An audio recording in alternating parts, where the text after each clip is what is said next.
Dear students, आज मैं आप लोगों को पार्ट्स पर मिलियन के बारे में बताने जा रहा हूँ। इसे हम लोग शॉर्टकट में पीपीएम भी बोलते हैं। और इसे समझाने के बाद मैं एक न्यूमेरिकल लूंगा और फिर से आप लोग को समझाने का प्रयास करूंगा। आई होप आप लोग को समझ में आए।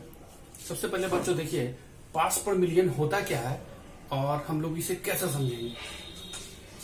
जब भी आप कोई सॉल्यूशन लेते हैं और सॉल्यूशन लेने के बाद अगर कोई सॉल्यूट पार्टिकल एकदम माइन्यूट क्वांटिटी में हो, एकदम कम से कम हो, तब उस कंडीशन में हम लोग पार्ट्स पर मिलियन का सहारा लेते हैं। जैसे कि आइए इसे मैं समझाता हूं।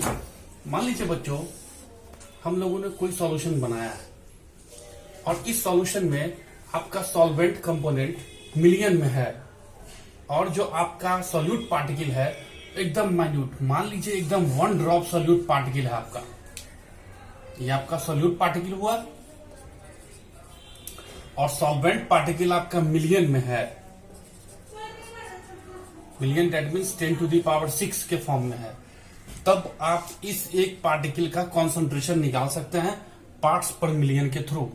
पार्ट्स पर मिलियन देखिए, इसका फॉर्मूला मैं बताता हूं। पार्ट्स पर मिलियन, इसे हम लोग शॉर्टकट में पीपीएम भी बोलते हैं। ठीक है बच्चों, इसे और समझने का एक तरीका है। मान लीजिए आपके पास 1 मिलियन पानी की बूंदे हैं। लेट अस सपोज कि आपके पास में 1 मिलियन यानी कि 10 टू द पावर 6 ड्रॉप पानी की बूंदे हैं और उसमें एक ड्रॉप आपका अल्कोहल मिला हुआ। जैसे मान लीजिए ये पानी है आपका, ये 10 टू द पावर 6 बूंदे हैं पानी की और उसमें सिर्फ आपका एक बूंद, मात्र एक ड्रॉप आपका अल्कोहल मिला हुआ है। आप जरा सोच के बताइए, उस एक बूंद अल्कोहल का कॉन्सेंट्रेशन पता चलेगा न तो आप उसका टेस्ट पता कर सकते हैं और न ही उसका गंध पता कर सकते हैं, लेकिन 1 ड्रॉप ही सही आपका सोल्यूट पार्टिकल मिला तो हुआ है। तो उस कंडीशन में आप पार्ट्स पर मिलियन का सहारा लेकर के इसका कॉन्सेंट्रेशन निकाल सकते हैं। ठीक है बच्चों, ये तो आप लोग समझ गए। अब इसके लिए मैं फॉर्मूला आप लोग को बताता हूं। जैसे मान लीजिए आपका सोल्यूट पार्टिकल आपका ए है, तो आप ए के लिए पीपीएम निकालेंगे। इसके लिए फॉर्मूला बनेगा mass of the component A divided by total mass of the solution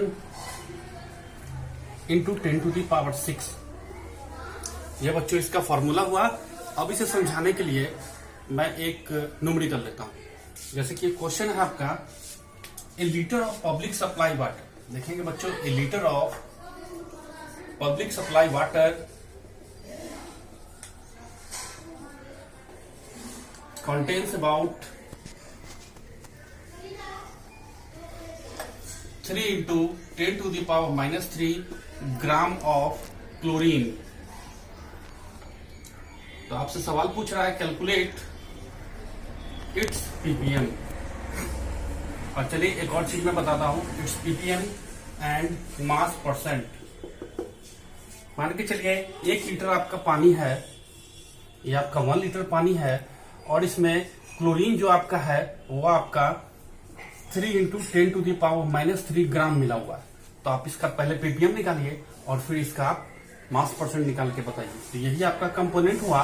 जैसे ए माने थे, इसी तरह Cl2 हुआ और इस फॉर्मूले पे आपको बैठा देना है। चलिए इसके लिए बना रहे हैं। सबसे पहले आप लिख लेंगे मास ऑफ क्लोरीन, ये आपका दिया ही हुआ है क्वेश्चन में, 3 into 10 to the power minus 3 gram. इसके बाद आपको करना है क्या, total mass of solution, total mass of the solution. Solution का आप टोटल मास ले लेंगे, 1 लीटर में मिला हुआ है तो हम लोग इसे 1000 ml भी लिख सकते हैं।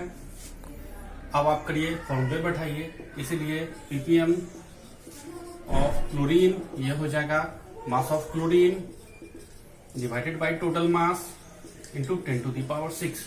आप बच्चों इसे सॉल्व करेंगे तो इसका वैल्यू आएगा 3 पीपीएम। यही बच्चों आंसर हुआ। अब अगर मास परसेंट आपको निकालना हो तो मास परसेंट निकालने का फॉर्मूला होता है मास परसेंट ऑफ Cl2, ये निकालने का फॉर्मूला होता है mass of the component by total mass into 100। आप इसको सॉल्व करेंगे, इसका वैल्यू आएगा 3 into 10 to the power minus 4%। Answer है। तो बच्चों आई होप आप लोगों को समझ में आया होगा। अगर और भी आप लोगों को कोई डाउट हो तो आप लोग फीडबैक देते रहेंगे, और इसी तरह के और वीडियोस के लिए मुझे लाइक और सब्सक्राइब करें।